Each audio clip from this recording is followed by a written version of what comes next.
pada episod kali ini. Hari ini merupakan detik yang penuh debaran dan bermakna buat semua calon SPM setelah bertukus lumus mengulang kaji. Akhirnya tibalah masa untuk melihat hasil usaha selama ini. Alhamdulillah,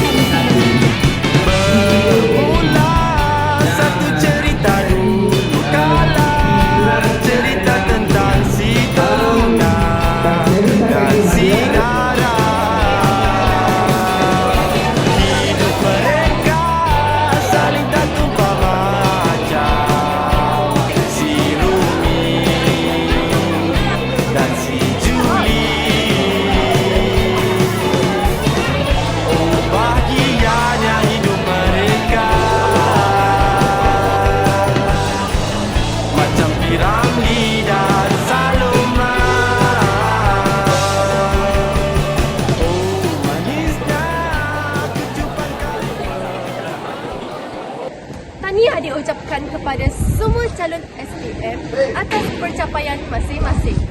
Dalam video kali ini, kita akan bersama seorang pelajar cemerlang yang telah berjaya memperoleh keputusan terbaik SPM.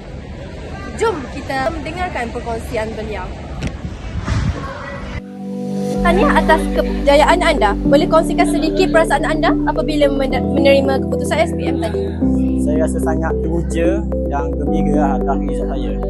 Result yang saya nak, yang saya target selama dalam peperiksaan dengan sebelum peperiksaan tu saya dapat capai dengan baik, alhamdulillah. Dan saya sangat gembira atas result saya. Boleh saya tanya sedikit soalan? Boleh. Bagaimana anda mengatasi tekanan atau cabaran ketika menghadapi peperiksaan? Ketika menghadapi peperiksaan, saya biasanya akan melakukan teknik pernafasan yang saya belajar daripada Instagram dengan dalam talian. Teknik itu boleh menjadikan saya lebih tenang apabila berada dalam situasi yang agak sukar. Lepas tu pun, kalau saya sangat terdesak, kalau soalan itu sangat susah, saya akan berzikir yang lakukan apa-apa yang saya dapat lakukan untuk ingat jawapan tersebut. Okey, soalan kedua, apakah nasihat anda kepada pelajar yang bakal menduduki SPM? Saya menasihatkan pelajar yang akan menduduki SPM agar mereka sentiasa bersedia untuk menduduki peperiksaan yang akan datang. Saya harap mereka dapat melakukan sedaya upaya mereka untuk dapatkan result yang mereka ingin. Okey, terima kasih atas perkongsian yang sangat inspektif itu tadi. Sekali lagi saya mengucapkan tahniah kepada semua calon SPM atas usaha dan pencapaian korang semua. Ingatlah, keputusan ini hanyalah permulaan kepada perjalanan yang lebih besar. Teruskan berusaha, jangan pernah berputus asa. Kejarlah impian anda. Saya Rabiatul Adawiyah.